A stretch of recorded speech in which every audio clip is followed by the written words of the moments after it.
Action. ఒకటే గుర్తుపెట్టుకోవాలండి, మనం ప్రపంచంలో ఏ మనిషికి లేని అవకాశం ఇక్కడ ఫిల్మ్ ఇండస్ట్రీలో ఉంటుంది. ఎలా అంటే మనం వచ్చి కష్టపడితే మనకు ఒక రెస్పెక్టబుల్ క్యారెక్టర్ మనకు వచ్చిందంటే డబ్బులు ఇస్తారు. ఆ క్యారెక్టర్ తగినంత అమౌంట్ మనకు వస్తుంది. అమౌంట్ వస్తుంది అంటే నీకు మంచి క్యారెక్టర్ చేస్తున్నావు అని అర్థం. నీకు ఆ మంచి క్యారెక్టర్ చేస్తే కొన్ని లక్షల మంది సినీ అభిమానుల గుండెల్లో నువ్వు ఒక యాక్టర్గా ఉండిపోతావు. అరే మీరు యాక్టర్ కదా అంటారు. 100 కోట్ల రూపాయలు ఉన్నటువంటి కోటీశ్వరుడికి లేనటువంటి స్థానం కూడా ఒక సగటు సినీ ప్రేక్షకుడిలో నీకు వస్తుంది. ఆబ్వియస్లీ నువ్వు కారులో తిరగడానికి డబ్బులు కూడా వస్తాయి అంత క్యారెక్టర్ నువ్వు చేస్తే. మరి ఈ రెండు సైమల్టేనియస్గా ఈ ప్రపంచంలో వచ్చే ఫీల్డ్ ఒకే ఒక్కటండి. అది మన తెలుగు కాదు, తెలుగు ఏదైనా సినిమా ఫీల్డ్ ఒక్కటే.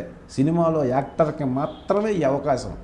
ఇక ఏ ఫీల్డ్లోనూ డబ్బు ఉంటే ఐడెంటిటీ ఉండదు, ఐడెంటిటీ ఉంటే డబ్బు ఉండదు. ఈ రెండు సైమల్టేనియస్గా మనకే వస్తుంది, ఆర్టిస్ట్కే వస్తుంది. దీనికి ఇంత గొప్ప అవకాశం ఉన్నటువంటి దీనికి 4 ఏళ్ళు కష్టపడ్డాను రాలేదు, 5 ఏళ్ళు కష్టపడ్డాను రాలేదు అనటం కరెక్ట్ కాదు.